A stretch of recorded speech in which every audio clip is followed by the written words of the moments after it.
ऋषि अध्यात्म ज्योतिष संस्थान में आप सभी लोगों का स्वागत है। आज आप लोगों के बीच में अभी आपके बीच में पितृपक्ष का आगमन हो रहा है। पितृपक्ष के विषय में आज चर्चा हम करेंगे।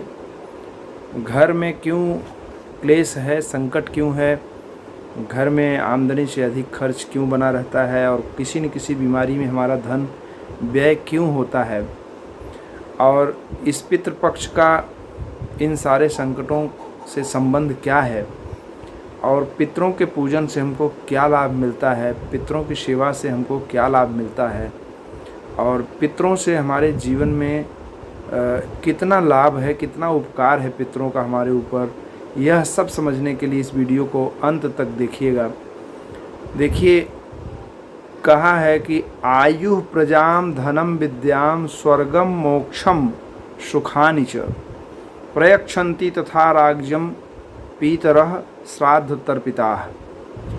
आयुः पुत्रान् यशः स्वर्गम कीर्तिम पुष्टिम बलम श्रियम पशून् सौख्यम धनम धान्यम प्राप्नुयात् पितृ पूजनात्। कहने का तात्पर्य है कि आयु, प्रजा, धन, विद्या, स्वर्ग, यहाँ तक कि मोक्ष की प्राप्ति के लिए पितरों का तर्पण करना चाहिए। राज्य की प्राप्ति के लिए, आयु के लिए, पुत्र के लिए, यश के लिए, स्वर्ग के लिए, कीर्ति के लिए, बल के लिए, श्रेय के लिए, पुष्टि के लिए, धन धान्य इत्यादि सभी कामनाओं की पूर्ति के लिए अगर कुछ करना चाहिए तो वह है पितरों का पूजन, तर्पण और श्राद्ध क्रिया। पितरों के पूजन से हमारी मन की सभी कामनाएं पूरी होती।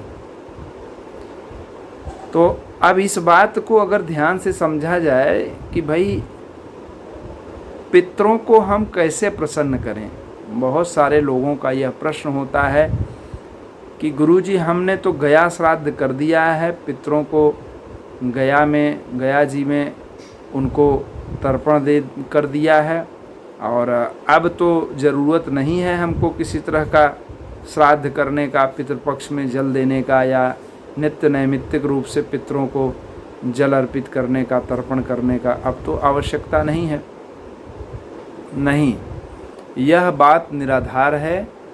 हमको गया जी में श्राद्ध करने के पश्चात भी पितरों का पूजन अर्चन बंदन करना चाहिए, आवश्यक है।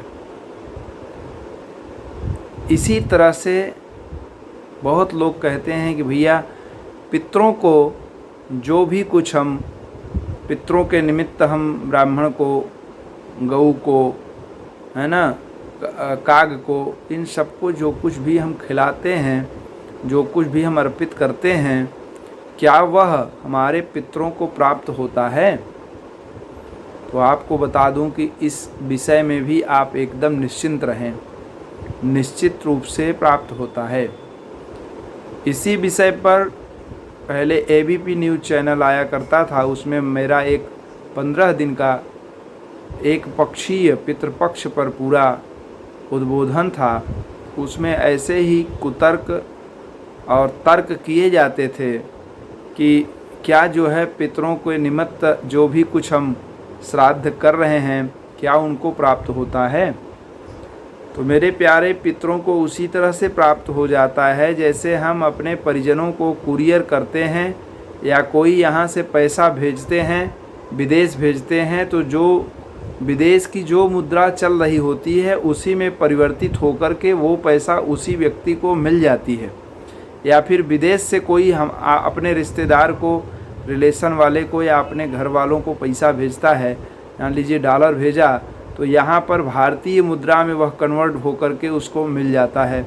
उसी तरह से पितरों के निमित्त जो कुछ भी पूजन आप श्राद्ध करते हैं, जो भी अर्पण करते हैं, वह सब कुछ पितृ हमारे जिस लोक में, जिस योनि में, जिस जगह भी हैं, उसी प्रकार के भोज्य पदार्थ में, उसी प्रकार की सामग्री में वह हो करके उनको प्राप्त हो जाता है। क्योंकि सूर्य जैसे पूरे जगत में विद्यमान हैं, सूर्य केवल यहाँ है यह नहीं कह सकते, आकाश मंडल केवल यहाँ है यह नहीं कह सकते, नक्षत्र, सारे नक्षत्र केवल इस जगह पर है यह नहीं कह सकते। उसी तरह से पूरे भूमंडल में कहीं भी हमारे पितृ होते हैं, किसी भी योनि में होते हैं, तो उनके परिजनों के द्वारा दिया गया श्राद्ध का वह भोजन, वह वस्तु, वह सामग्री उनको उसी रूप में प्राप्त हो जाती है। जैसे मान लीजिए कि आपके पितृ अगर गौ योनि में चले गए हैं, गाय होकर के किसी जगह पर उत्पन्न हुए हैं, और उस स्थान पर अगर पितरों को मान लीजिए कि गौ योनि में है वो, तो उस स्थान पर पितरों को गौ योनि में जो भी ग्रास, चारा, घास मिलना चाहिए वो मिल जाता है।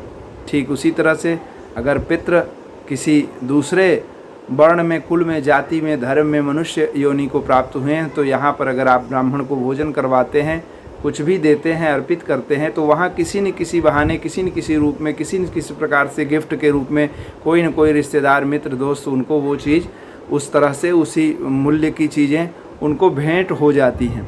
कभी कभी हमको नहीं लगता कि बहुत सारी संपदा या बहुत सारी सामग्री या बहुत सारा कुछ हमको प्राप्त हो गया है। कैसे प्राप्त हो जाता है? कहीं न कहीं हमारे जो पितृ हैं, जो हमारे पूर्व वंश हैं, वह वंश हमको दान कर रहे हैं, और जो हम करते हैं वो हमारे पूर्वजों को मिल जाता है। तो इस तरह से यह एक अनवरत चलने वाला क्रम है जो कि निश्चित रूप से चलता रहता है। तो इसको आप समझ लें, इसमें किसी प्रकार का संशय नहीं है। जैसे आप कुरियर करते हैं, तो कुरियर में क्या करते हैं?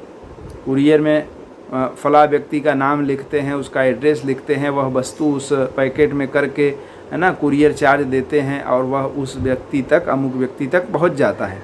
ठीक उसी तरह से जब हम श्राद्ध, तर्पण या पूजन, कुछ भी कोई भी क्रिया करते हैं, तो उसमें सबसे प्रमुख होता है संकल्प। संकल्प लिया जाता है। संकल्प में यही होता है कुरियर की तरह कि भाई जिस व्यक्ति को, किस व्यक्ति को हम यह श्राद्ध करने वाले हैं, किसको खिलाने वाले हैं, किसको, किसके निमित्त हम भोजन दे रहे हैं, उसका नाम, उसका गोत्र, है ना, उसका पूरा अपना पूरा एड्रेस, है ना, और वो जिस भी योनि में हो, यानी उस योनि का, उस जगह का, पितृलोक में हो, देवलोक में हो, किसी भी लोक में हो, वहाँ का पूरा एड्रेस, है ना, सब कुछ ले लिया जाता है।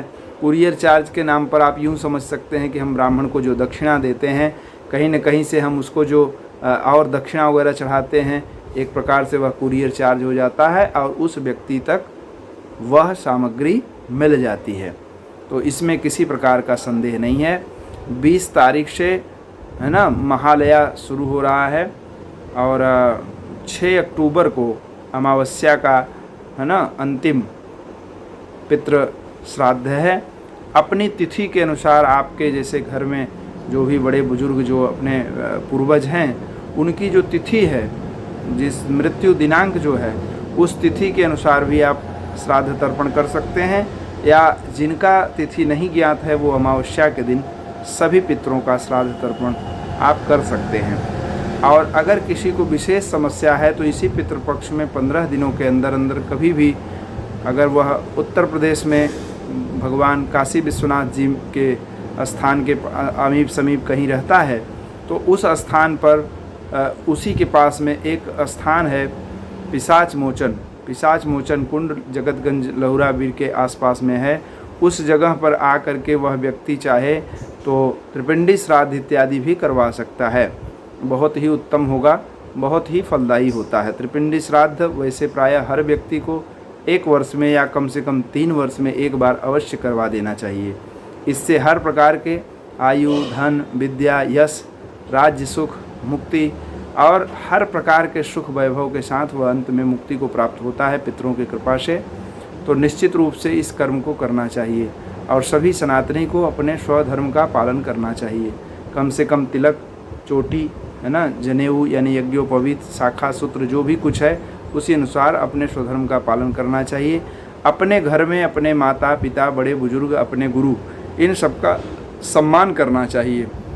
अगर आपके घर में लोग प्रसन्न नहीं हैं, खुश नहीं हैं, तो पितृ भी प्रसन्न नहीं रहेंगे, क्योंकि जब आप अपने जीते जी पूर्वजों को ही अप्रसन्न रखा है तो कैसे हमारे पूर्वज प्रसन्न रहेंगे। इसके पहले वीडियो में भी हमने एक बार आपको बताया था कि अगर हमारा कोई दादा है और उस दादा का कोई दुश्मन है और उससे अगर आप मित्रता करते हैं, यानी उसकी सेवा पूजा करते हैं अपने दादा को छोड़कर, तो क्या हमारे पूर्वज, क्या हमारे दादा प्रसन्न होंगे? नहीं होंगे। ठीक उसी तरह से अंग्रेजी सभ्यता, मैकॉले शिक्षा पद्धति से हम अगर अपने बच्चों को पढ़ा रहे हैं और उसी पर जीवन चला रहे हैं तो हमारे पितृ कभी प्रसन्न नहीं हो सकते। इसके लिए हमको निश्चित रूप से अपने पूर्वजों के, अपने आर्ष जीवन को, अपने सनातन परंपरा को, अपने सनातन पद्धति को अपनाना ही होगा, इसका कोई विकल्प नहीं है। आज आप लोग देख रहे होंगे कि 99% लोग दुखी हैं। तो क्यों दुखी हैं? क्योंकि 99% लोग मैकॉले शिक्षा पद्धति को ग्रहण कर चुके हैं और अंग्रेजी सभ्यता, आधुनिक सभ्यता को लेकर ढो रहे हैं, जिसके कारण वो दुखी हैं।